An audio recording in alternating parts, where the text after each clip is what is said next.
vast, penetrating and perfect Dharma is rarely met with, even in 100,000 million kalpas. Having it to see and listen to remember and accept, I vow to taste the truth of the Tathagata's words.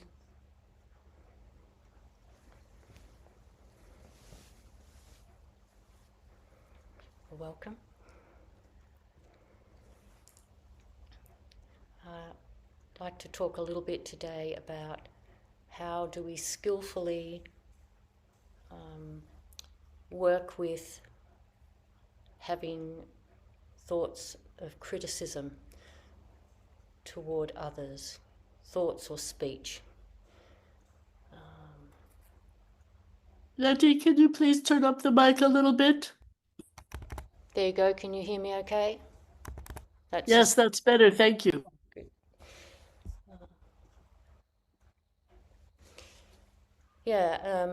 How do we work with having thoughts of criticisms of others in our minds and in our speech? And it's really not possible to not have thoughts of criticizing, because we see things that we think are harmful to others or harmful to ourselves, so the thoughts do arise. But how can we work with them in a way that doesn't create a sense of alienation in our minds between self and other?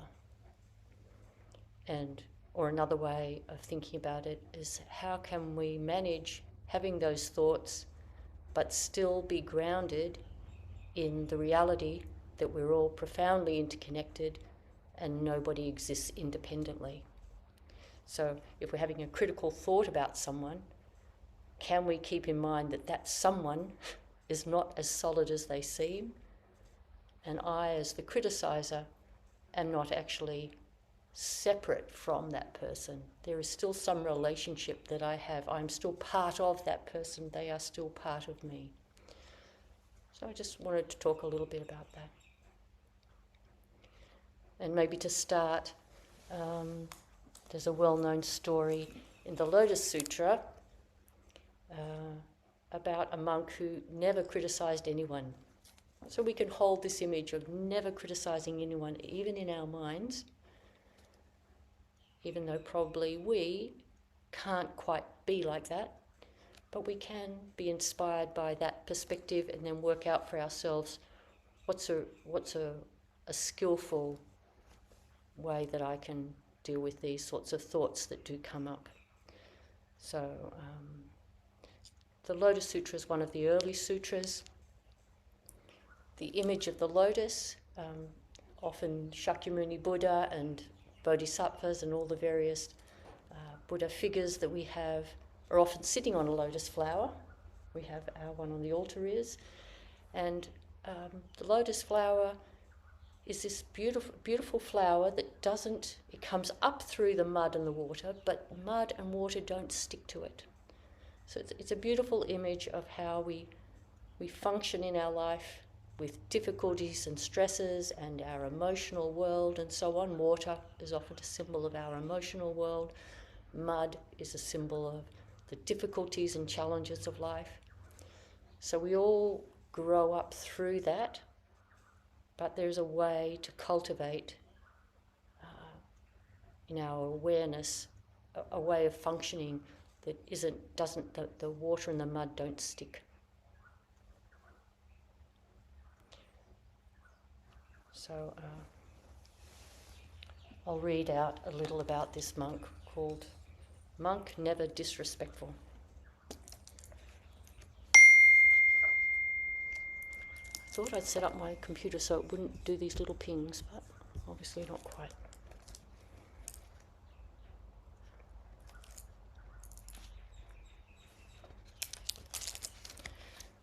So I'll just read a page or so. There was a monk named Never Disrespectful. Why do you think he was named Never Disrespectful? That monk bowed in obeisance before everyone he met, whether monk, nun, layman or laywoman, and he praised them, saying, I deeply respect you. I would never dare to be disrespectful or arrogant toward you. Why? Because all of you are practicing the Bodhisattva way and surely will become Buddhas. This monk did not devote himself to reading and reciting sutras, but simply went around bowing to people. If he saw the 4 groups off in the distance, he would make a point of going up to them, bowing and praising them, saying, I would never dare to disrespect you, because surely you are all to become Buddhas. Among the 4 groups were those who became angry, enraged, and mean-spirited, and reviled and cursed him, saying, this ignorant monk who takes it on himself to announce that he does not disrespect us and assures us of becoming Buddhas, where did he come from? We have no use for such empty, false assurances. Thus he passed many years, constantly being cursed, but never becoming angry or enraged, and always saying, surely you are to become Buddhas. When he spoke this way, some would hit him with sticks, tiles, or stones. But even if he ran off and stood at a distance, he would continue to cry out loudly, I would never dare to disrespect you, and surely you will become Buddhas. And because he always spoke in this way, the extremely arrogant monks, nuns, laymen, and lay women called him never disrespectful. When this monk was nearing death, from the sky he heard 200 million billion verses of the Dharma Flower Sutra, which majestic voice King Buddha had previously taught, and he was able to receive and embrace them all. Immediately, he obtained the purity of vision of the faculties of the ears, nose, tongue, body and mind, described earlier. Having obtained the purity of these 6 sense faculties, his life was extended for 2 million billion myriads of years. And he taught this Dharma Flower Sutra everywhere for the people. Then the extremely arrogant monks, nuns, laymen and laywomen who had slighted and shown contempt for this man and given him the name never disrespectful, seeing him with the power of great divine faculties, powers of joyful and eloquent speech, and powers of great goodness and tranquility, and having heard him preach, all believed in him and followed him.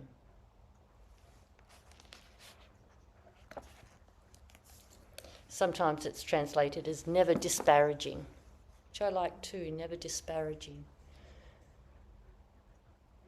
Never disrespectful, never disparaging. And in this context, we're thinking of it in terms of never thinking critically and mean-spiritedly in our minds. And although it says never, we're not thinking of it in that sort of literal sense of never. It's more like the quality of never. What is the quality of never being disrespectful in our minds? What is the quality of never criticizing in our minds?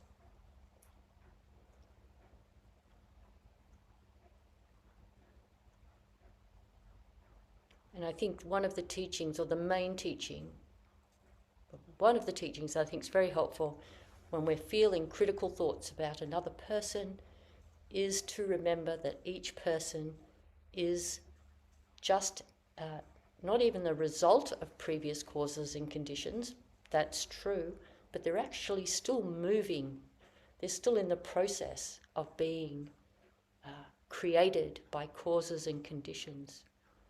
So whatever they're saying or doing that's resulting in us having, because we're also the result of causes and conditions, so their actions or speech impact us and we start having a critical thought. Our critical thought and our speech will also influence how that person is, either directly or indirectly. You know, if we're not in direct contact with that person, but we're part of a community who's collectively being critical of someone, we're part of that community that's creating that energy.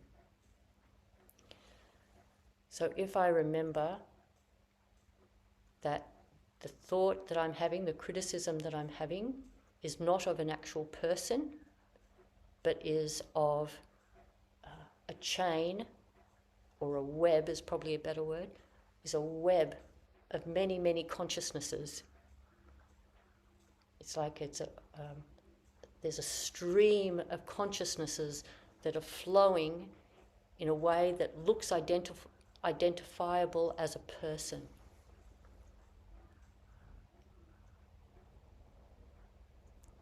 And if I can think of someone that way, then I'm much less likely to have a harsh, rigid criticism of them directly. I'm more likely to contemplate something like, have a thought like, I don't like what they're doing. I think what they're doing is harmful. I wonder how it's come to pass that they are like that. So if we think about cause and effect in this vast, unknowable web, then when we have a critical thought of someone from this position of practice, it actually opens up a curiosity. I wonder how they came to be like that. And then we can be even more curious. I wonder why I am so bothered by that. Not in a self-critical way. Sometimes it's very good to be bothered by things. We don't want to be like not caring about the injustices in the world and the suffering in the world. But I wonder why this is particularly bothering me. What's my sort of karmic relationship, the causes and conditions of my life, that this is what I care about? Because I've noticed in my life, I've had different phases of things that I'm more concerned about. Early in my 20s, it was feminism and women's rights was really what captivated me. And then I was more concerned about environmental things, and that's kind of sustained all the way through. But then other sorts of kind of like economic injustice and structural injustices that people can't escape from.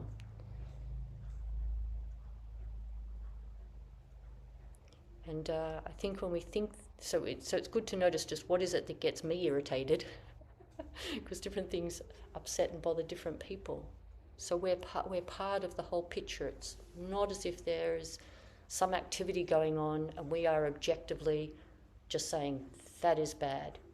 We're kind of part of the whole system, that we're all part of this enormous web that we are in.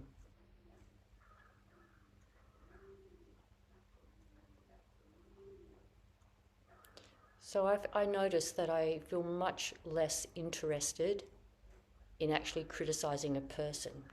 It's just not terribly compelling. It's just not that interesting, because that's just like the tiny tip of an iceberg. Isn't it much more interesting to understand what is it that sits behind? What's all the invisible forces that sit behind? And it led me to think about how mushrooms grow in a forest. What we see is just this little mushroom, but it's what's it called? The mycelium. I think mycelium. There's this enormous invisible network under the soil. And so I think for us as practitioners, why would we want to get too fixated on something that's not so good about that particular mushroom? Isn't it much more interesting for us to consider, I wonder what's happening under the ground that such a mushroom pops up like that?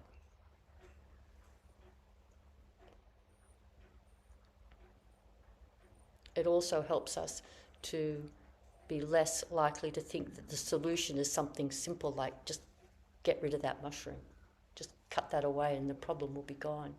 If we understand there's this vast network that made it possible for that mushroom, or we can think of flowers in the same way, just plants in general, for them to come up, there's an enormous number of forces involved. Doesn't it make a lot more sense for us to examine the much more complex forces behind the thing that just is visible, and then to think maybe the soil needs more nutrient, maybe the soil needs more water, maybe it needs more shade, maybe it needs more sun. better drainage, much better for us to be thinking in that way, where it's also then not really about blame. It's nothing to do with blame. It's about just pragmatics. How do we make this a more wholesome environment, a more life-affirming environment? What part can I play? Just our own little part that we can play.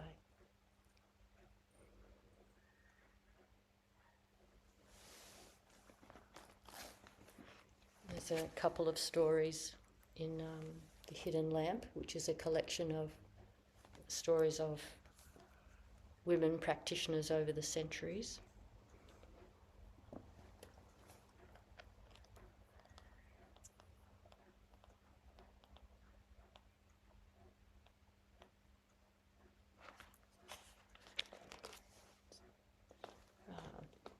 Just contract this a little bit. This is Deepa Ma and the Thief in the United States, 20th century. Or India and the United States, 20th century. A student of Deepa Ma had his radio stolen from his car, something that had happened to him several times before. When he told Deepa Ma, she burst out laughing. "What's so funny?" the student asked. "I was really angry because it happened so many times," he said. She looked at him in amazement. "You mean you didn't even think about the man who took your radio? How difficult his life must be?" She closed her eyes and started chanting quietly to herself, offering metta for the thief. So my hope is that is our impulse, that our impulse isn't to fixate on this little superficial thing that's happened, as unpleasant as that might be. Have your car stolen, or to be assaulted, or any of these sorts of things. There's nothing kind of, they're significant, they're still significant things.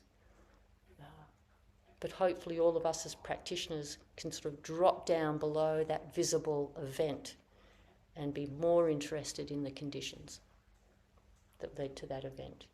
And that our impulse would be to both feel compassion for the student who had his radio stolen from his car.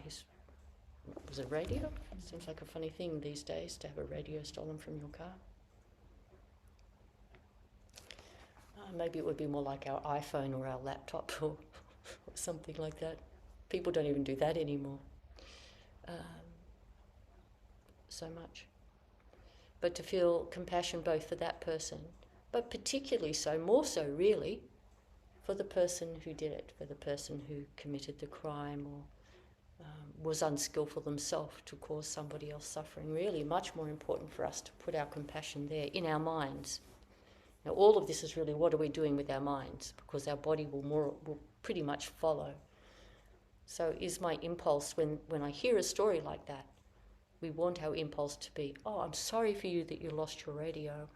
I'm so sorry that this person was in a situation, the conditions of his life, of the system, probably would be a good example of the unjust economic system so many people of the world find themselves in, that they're driven to need to make choices like that, because everybody needs to eat food. In the end, we all need to eat food and be able to sleep without being too hot or too cold.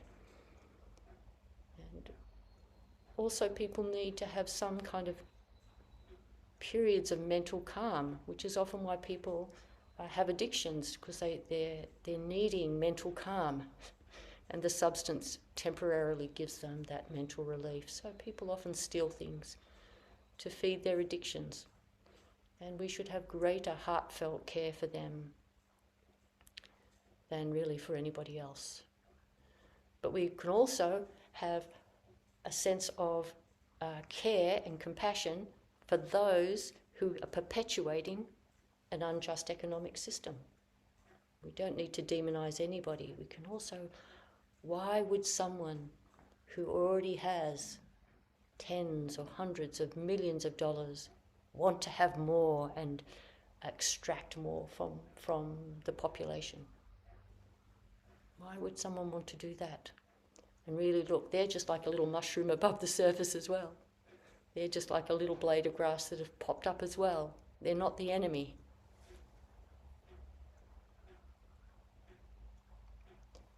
So our practice is to keep noticing in our mind, do we have like a stopping point where we put blame?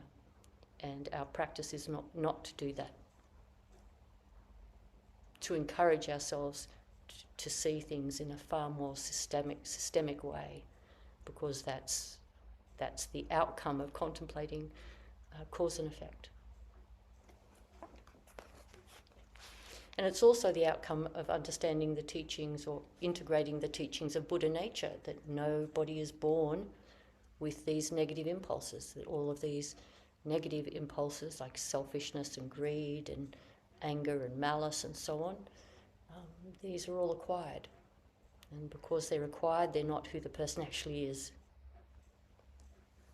And they're acquired because of the system that they're in. It could be the family system, the cultural system, the economic system, the circumstance that they're in, all the different factors beyond our comprehension. So there's one other little thing I'd like to read. It's from Heather Martin's reflection on this koan of Deepa Ma and the thief, where she's talking about a friend. I often tell about my friend Carol's mother, a little soft-spoken Irish woman. One day she was visiting Carol in Canada and had gone to the bank. When she got up to the teller was very rude and unpleasant to her. Carol, who was waiting at the back, stepped up protectively, ready to interfere, but just in time to hear her mother lean forward and say to her antagonist, "Have you ever thought of doing a different kind of work, dear?" When I tell this story, my listeners and I all laugh because it's so not the response we would normally make to a rude teller, or maybe that many people would make to a rude teller. But this kind old woman was far more interested in the teller's well-being than the rude words the teller spoke, and our laughter is at ourselves and in delight at the possibility of a larger and lighter point of view. It's just another example. These things come up in our life all the time. Someone's rude to us in some kind of consumer, we're in some kind of situation of buying something, retail situation. It's not an uncommon place. And can we not take that bait and not sort of have the impulse of wanting to say, God, some people are so rude. And instead think like, wow, some people have got difficult jobs. I wouldn't want to have to do this job every day, dealing with customers, day in and day out. That's what we want to have, this kind of an impulse towards empathy and be more interested in what lays behind than in just the superficial presentation.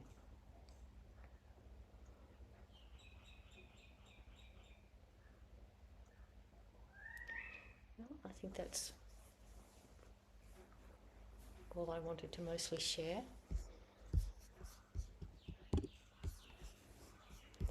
I'll just plug the speaker in. It might be a good idea, Lauren, if you come up closer, yeah.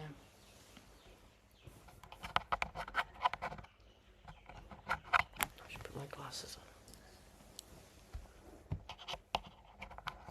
on. Okay, can you hear me on?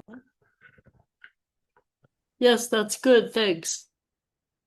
Would anyone like to comment or ask a question?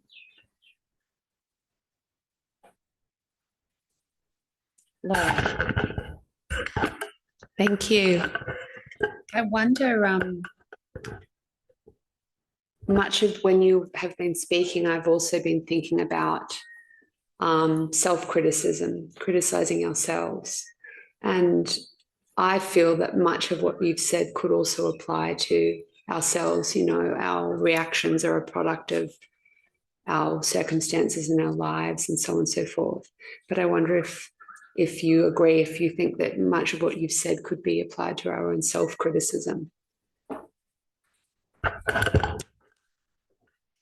Yes, definitely. Very much so. And I think it is good for us to, when we're feeling self-critical, to take the time to think about, why am I like this? Why is it that I avoid doing certain things? Or why do I have a tendency towards, we all have these different tendencies. Some people procrastinate. Some are a little bit lazy and wish they weren't. Some are a little bit angry and wish they weren't. And a bit anxious and wish they weren't. Or a bit feel powerless but wish they weren't. So yes, it's good for us to reflect skillfully on the causes and conditions of our life as best as we can. And sometimes we can't figure it out, but we can say, I don't know why I'm particularly like this, but I can trust that it's because of causes and conditions that I am. I can trust that. So it's not as if we have to figure it out. We wouldn't ever be able to accurately figure it out anyway. But we can do our best to get a bit of a feel and to completely trust that that is so. That is so. And then because we are practitioners, though, we add this little extra bit that we don't necessarily do with other people. We definitely still hold ourselves accountable. So we still say, although I did my very best, and although I am like this because of all these other all the history, nevertheless, I want to do my best to not get angry or not be so anxious or whatever it might be. Or if I'm not good at something, I'm going to endeavour, if I can, to get a little bit better at that thing because it would benefit me and others if I did. Or face that thing I tend to avoid. I might never succeed, but we can lean into taking responsibility. So, and we sometimes do that with other people if it's appropriate, but often it's not our place to hold other people responsible. But when it is, then we do. There's certain spots where we have obvious types of responsibilities. Who we vote for example, there's a spot where we can take some action, or if we're a parent, or there's certain people we can hold responsible, but often that's not where we have any power. But we do in relation to ourselves. So I would add that when it comes to how we work with self-criticism, we do all those things like I was just describing. And then also, endeavour. I endeavour to do better. Yeah. Thank you for that question.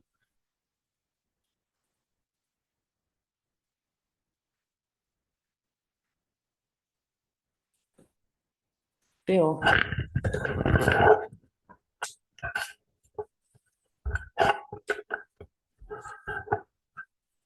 Yes, thanks for the talk, Neti. I think to go back to the story at the start, I think one of my little preferences, and I realise I've sort of been subconsciously working on it, I sort of have a thing against talking too simplistically. Maybe I would get classified as one of the very arrogant monks and people. I guess the question is, for the monk who held no resentment, or whatever it was, the never disrespectful monk, where did it get to his responsibility to realize that he was enraging a lot of people and to just back off a bit, maybe just That's my thought too. yeah. That's right. Yes, I totally agree. I think a lot of the fables or parables, particularly in the Lotus Sutra, are kind of very fanciful. I mean, they're not very practical. But I like that story nevertheless, because you're right. If he had just been a little less intense about it, he wouldn't have had been part of the causes and conditions of making people throw sticks at him, which is not good for them. But it's just a helpful image. For me, I find it just a helpful image. I'm not like that.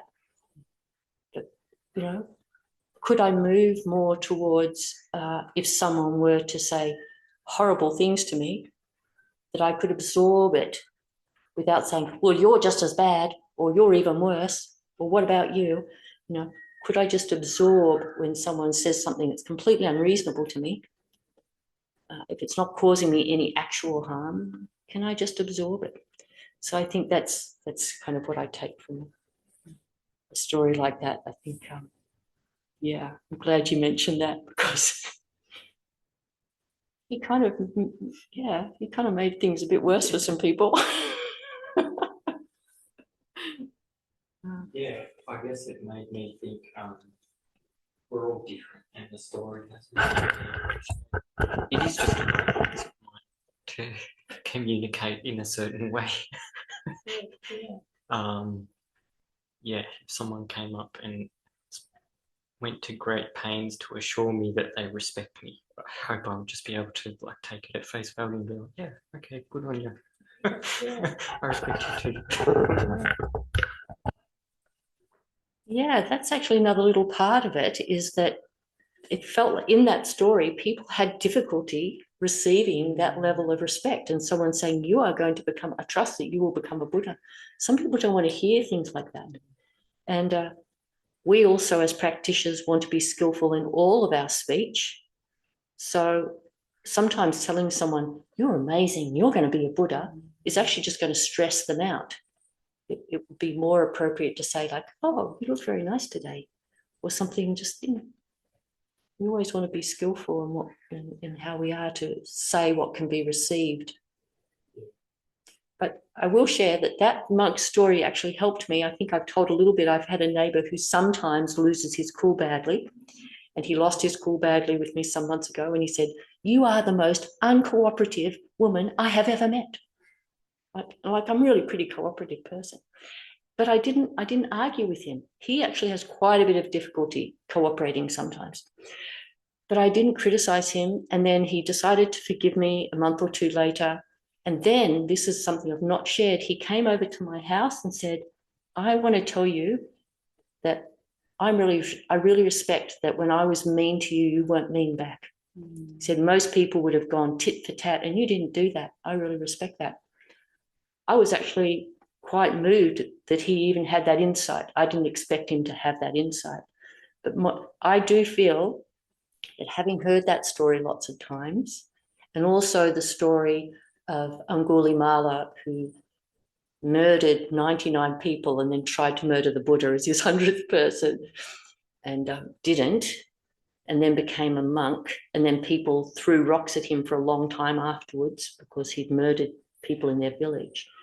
And he learned how to tolerate being hated calmly.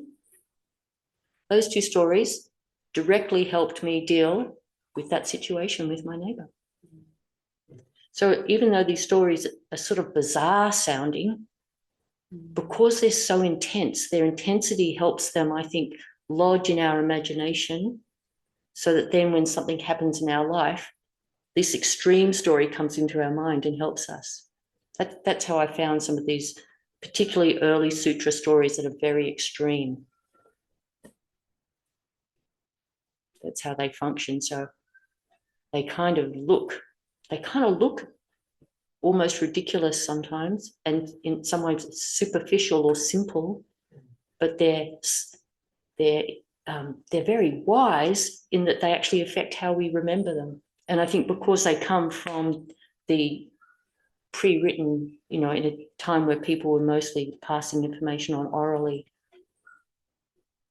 these kinds of stories helped people remember them and bring them to mind at critical moments. Yeah, I guess the one other thought I had, like the people who would throw rocks at this monk are sort of overthinking things. He comes up and says, oh, I really respect you and I think you'll become a Buddha. And they kind of go a bit meta on it. They're like, why does he think he has to tell me this? Does he think he's better than me and that he, has the right to tell me that kind of stuff or whatever? He's got no idea. So yeah, it's as much as he probably at some point should have realized that it's not helping anyone. Really, it is on them as well to just take it for what it is. That's his way of doing things. Good on him.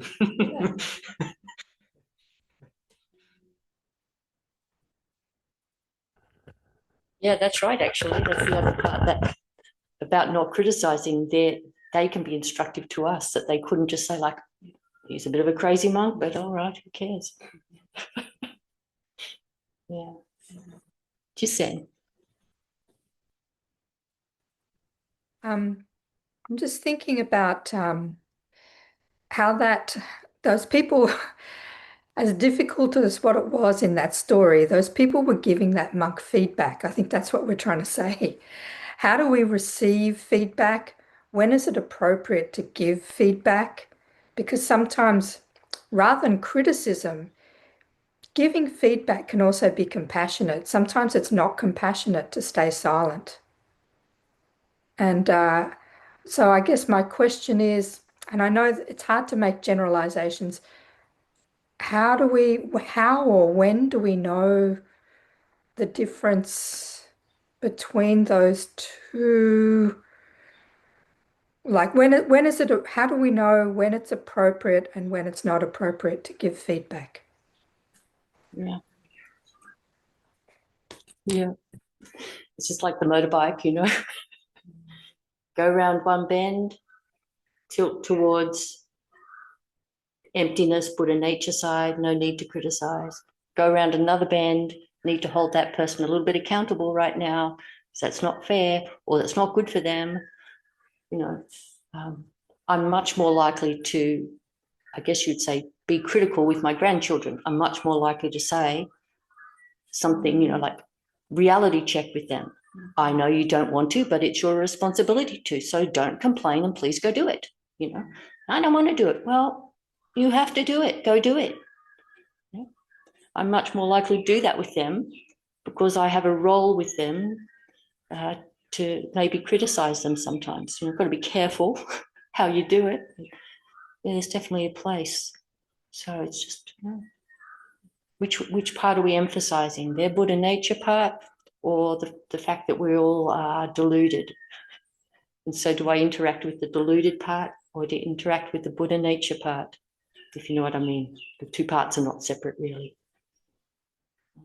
I don't know what you mean by that. Would you clarify that a bit further, please? Yeah. Thanks, Russ.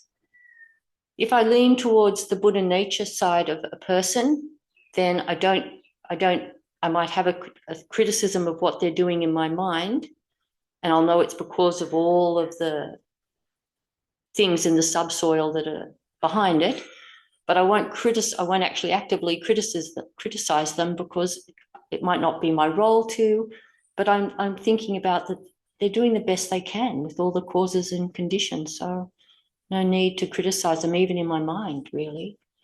But if it's a different circumstance where my giving feedback will be helpful to them, or hopefully will be helpful to them, then on a more practical level, I'll give them feedback like I do with my grandchildren. And I might occasionally do with someone who I spend, more time with. I might give them feedback. The way they're speaking is kind of harsh. Could you try and say it a little differently so I can hear it better? Or I might give them advice about how they talk to someone else. Like, I notice that you're kind of very judgmental. Maybe if you give a little positive feedback as well before your criticism, people will hear you better. I might give that feedback to someone because I know them well enough. I know them as a person. And how did you name this second side? The first one was the Buddha nature side, and what is this second one? I think I said the relative side, or I can't remember if I said the relative side, conventional side, the side of form. Like we talk about form and emptiness. Okay, got it. Yeah, Thank so you. I often use that image of like when you're on a motorbike, you tip as you go around a different bend, and it's appropriate to tip one way, and sometimes it's appropriate to tip the other way. So sometimes I just think of the person as like Buddha nature. We're all Buddha nature together. And other times I think, I know this particular person and they've got this habit or pattern, and I can talk to them directly about it from kind of like the fine details of that person's individual life. And we Got it. Thanks. Yeah, and skillfulness is knowing how much to tilt which way in each moment. Giselle. Yeah, I really appreciate that image, Mushin, because you know, maybe that monk was he was on a motorbike that was going to crash soon, you know, like he was tilting a lot in one way. But, you know, to remember to not get stuck in one side and to keep flowing, that the bike is on a trajectory and it's flowing, and both sides are important. So thank you for that. Yeah, yeah.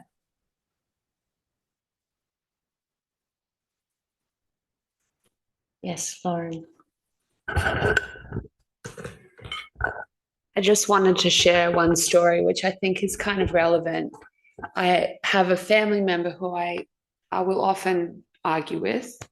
And a couple of months ago, they were arguing with me. And I said, it just popped into my head. I said to them, I feel really sorry for you. And they got very, very cross, maybe like the monks in the story who started throwing sticks at the monk who was only trying to say, I respect you. I will never disrespect you. And then they were still very cross and I just left it. And then the next day they came back and said, I want you to apologize for saying that horrible thing to me, that you feel sorry for me. And I still now think, I still do feel really sorry for you, that you're unaware of all of the circumstances that cause you to behave in this certain way, and that you also can't react to that with sort of that person's still like those monks who are still throwing sticks back at someone who's just trying to be nice. So yeah, that monk story made me think of that.